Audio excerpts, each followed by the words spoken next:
Good morning, my lovely little ghosts, and welcome to the Dark Orchard. I'm Laura, and this is a makeup video. As I said in my intro, this is a makeup video. More specifically, I'm going to be recreating a makeup look from the 2001 movie Cruella. So without further delay, let's get started. Let's take a look at the makeup look that we're going to recreate.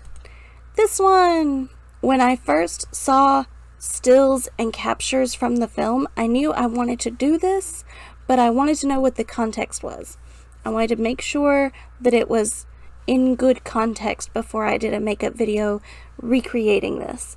But I've wanted to do this ever since I saw the first images from the film where this was shown.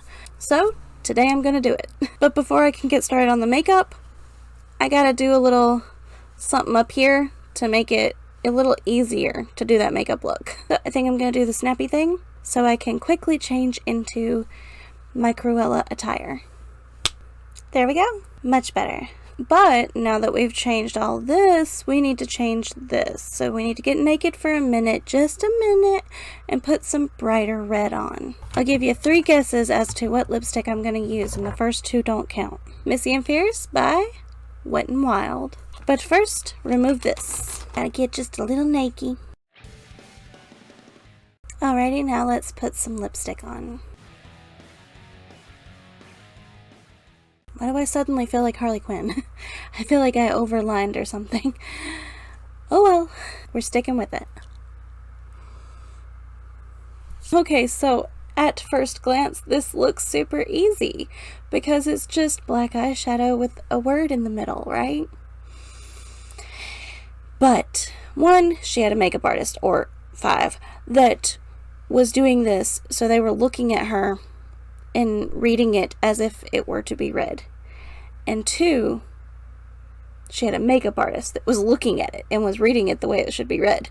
Me, not so much. I do have my monitor, which is in this direction, and my monitor is not mirrored. My mirror is mirrored, but my monitor is not. And I'm wondering if I could just look at my monitor and do it the correct way.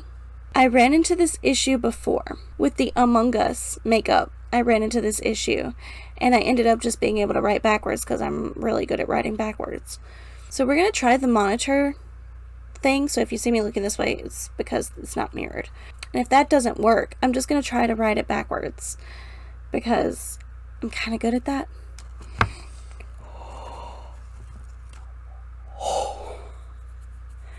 I almost spilled this everywhere. I went to catch it because it knocked, and I grabbed it by the stopper. Let's not do that today. I don't feel like cleaning up green bioluminescence from everything. I'm going to take a very narrow brush, and I'm going to take some gray creme paint from the Wet n Wild paint palette. From the Smoky Wet n Wild paint palette. I'm going to outline the V and future, and then I'm going to go around that with black eyeshadow.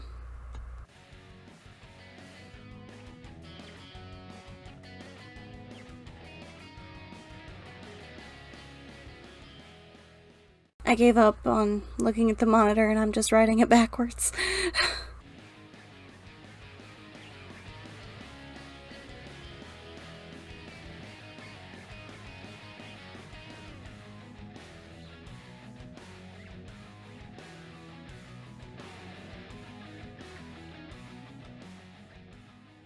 I'm not the most pleased with the TU, but perhaps when we add the black, it will tie in and look good. So I'm just going to use my Doot Doot brush that has not been used for glitter lately, and I'm going to tap into the Palais Royale black and then add the black around the design. So I'm actually going to go in with a smaller brush and do the details around the letters.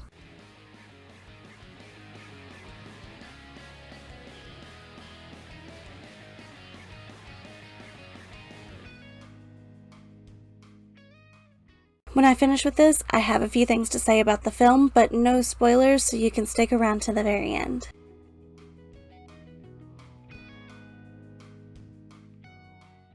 There we go. It did kind of tie it in more. My T's still a little wonky, but that's okay. We're going to leave it. It's an aesthetic. So now I'm just going to take that doot-doot brush again, and I'm just going to doot-doot all the way around the outside, just to give it that same, like, charred look that hers had. Then I'm actually going to clean this up just a little bit by adding some foundation into the color, into the letters.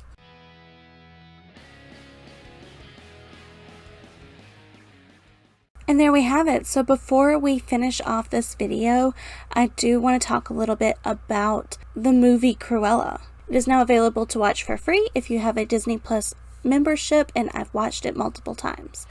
It was gorgeous. It was set in a time period, but it didn't focus on the time period like as its main aesthetic. Instead, it focused on fashion elements and of course the overwhelming gothic aesthetic that is Cruella de Vil.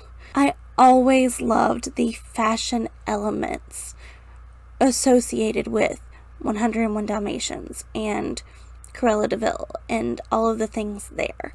With the live action 101 Dalmatians with Glenn Close, everything she wore was brilliant. This movie took that concept in that film and took it to another level. There's one line where Cruella sees a gown and says, "Is that fur and chiffon in the same gown?"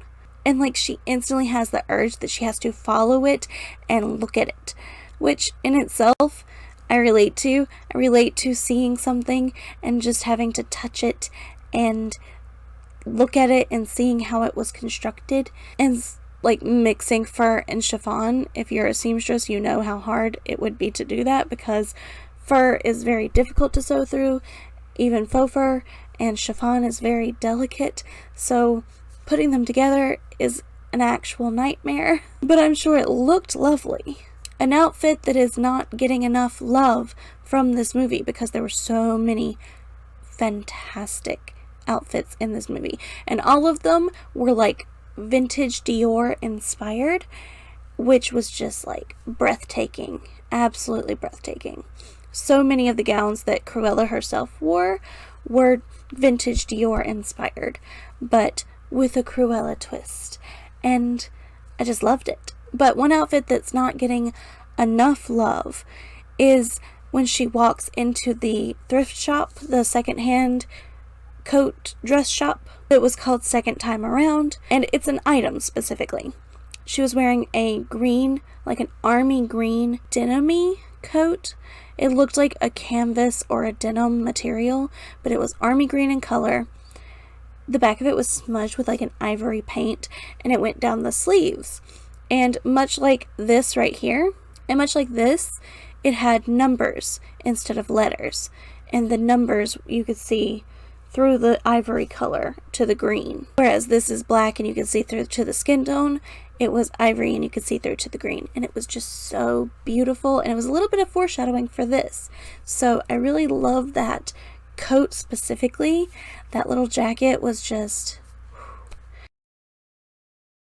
amazing. Very, once again, vintage inspired, but with a twist, and is one of my favorite things that she wore in the whole film. But of course we have to talk about the Dalmatian coat because it was breathtaking. I want to make it so bad. Dalmatian fabric is $10 a yard, so it would be at least $50 to make, but it's so pretty, and I love that the lapels pop up into a hood. Just the design of that coat, and you know I'm a coat person anyway, and that coat was gorgeous. It was gorgeous in every way, and I loved it. I loved how the panels were so stiff. The collar kept its shape when it was a collar, and it kept its shape when it was a hood. And then the buckles across the chest and abdomen.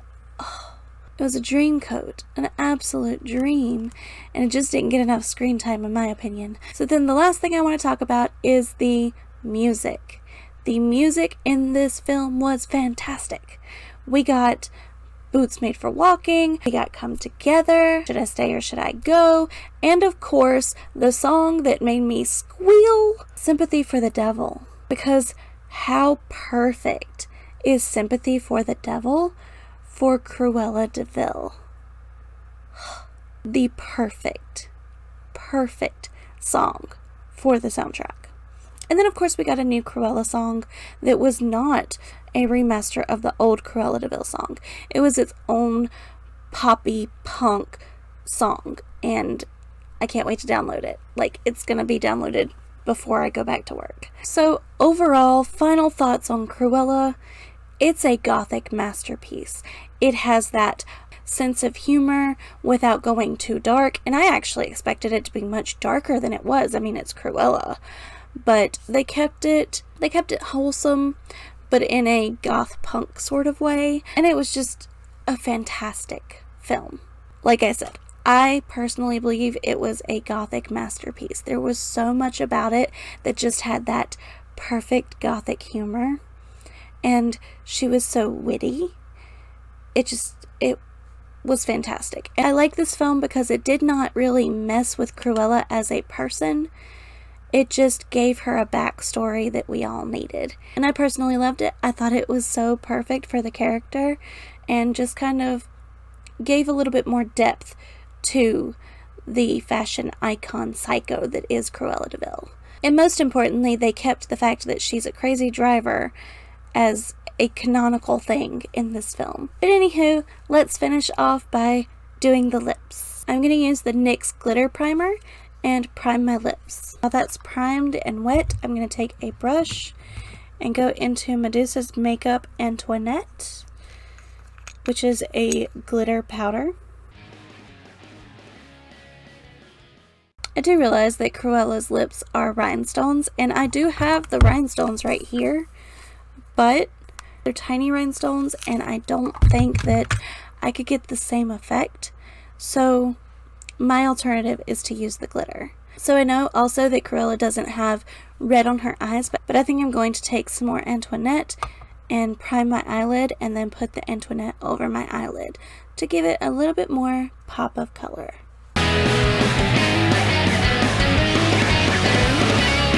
Last up is some mascara. So this was me recreating a makeup look from the 2001 Disney film Cruella. For the comments down below, if you've seen the film or if you've seen pictures from the film, you tell me what your favorite outfit is from the film. If you don't talk to me about that, tell me who your favorite Cruella was. And if you don't talk to me about that, just talk to me about something, because I love for you to talk to me down in the comments. Thank you so much for watching. I hope you enjoyed this video, and I hope you come around again soon. So bye. Bye.